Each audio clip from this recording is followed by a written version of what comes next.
everyone. This is Tanya Smith-Evans for NFC, the Nonprofit Fundraising Channel.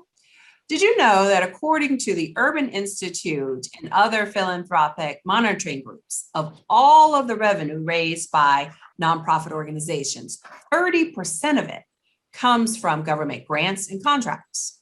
In a separate NFC video, we talk about how to compete for federal, state, and local government grants.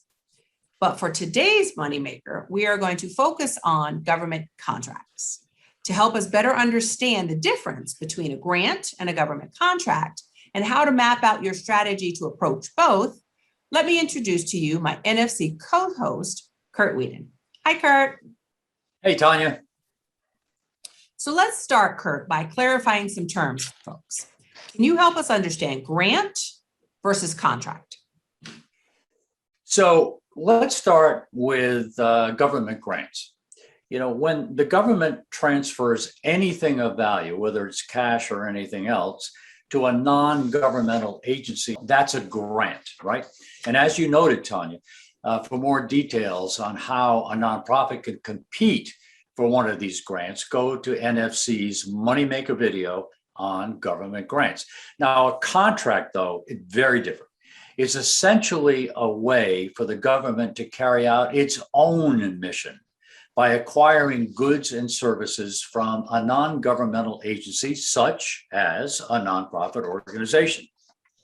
All right. So from a nonprofit's perspective, then, what's better, a grant or a contract? So, as you might imagine, there are pros and cons to each, but a grant does give an organization more latitude in how to spend money. But the government favors awarding contracts to nonprofits for sure.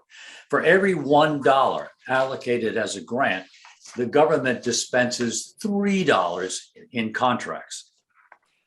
Okay, well, that's certainly going to get the attention of quite a few nonprofits. What should an organization do then to try to pursue a government contract? Well, you know, it's not a walk in the park, Tanya, for sure. It takes a lot of work to apply, and there's no guarantee you're going to end up walking away with a contract. But if your organization wants to take a shot, here are some of the steps to consider. First, go to the website sam.gov, just to get an idea of what kind of government contracts are out there, okay?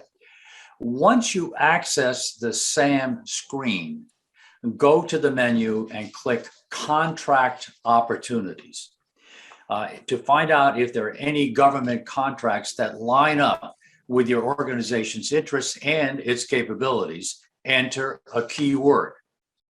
So let's assume then that a nonprofit does just that. They go in and they use a keyword and they find a contract possibility. Okay, so just as a nonprofit needs to do if it's applying for a government grant, you also, in the case of applying for a contract, you're going to have to get registered with SAM, S-A-M, which is the government's system for award management. It sounds complicated, but it isn't. And there's absolutely no charge for this registration. Okay, so now that a nonprofit is in the system, what should they do next? All right, well, at this point, a nonprofit may want to enlist the help of an outside consultant or service to apply for a government grant, which could actually be a worthwhile investment because it can be very complicated. Another option, though, is for a nonprofit to do this on its own. If you follow that path, you may want to get help from the Association of Procurement Technical Assistance Centers.